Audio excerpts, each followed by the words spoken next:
It is a cold, 0 degrees Fahrenheit winter morning on a weekday in February.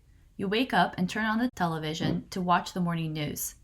You learn from the news that a series of very strong earthquakes have occurred along the Cascadia subduction zone off the coast of the state of Washington. Major damage has occurred in Seattle and surrounding areas. Fuel docks in the Pacific Northwest have been severely destroyed, and most parts in western Canada, Washington, and Oregon are out of service. The tsunami reaches a stretch off the Pacific Northwest coast from northern California to southeast Alaska and inundates many areas along the coastline. Now that refineries and ports in Washington and Vancouver have been severely damaged and there are competing demands for petroleum fuels along the West Coast, procuring additional diesel fuel becomes very difficult. While Alaska refineries can produce diesel and heating fuel using crude oil produced on the North Slope and transport the fuel by pipeline, the fuel produced by the refineries is not sufficient to cover the demands of all of Alaska.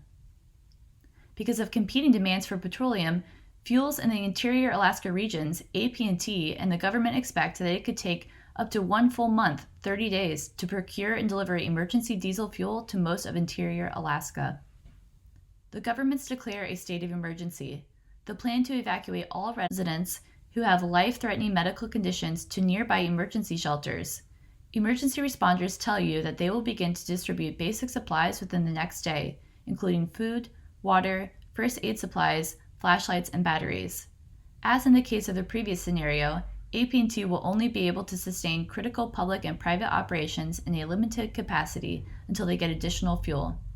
If you have generators or your oil and gas heating systems or wood-fired heaters, these could be used for heating. Your water pipes could freeze and burst if you cannot get some heat or drain them.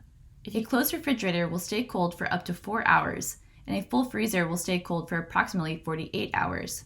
If you cannot hook up your refrigerators and freezers to a generator, your perishable food, medicine, samples, or materials might become unsafe to consume and need to be thrown out.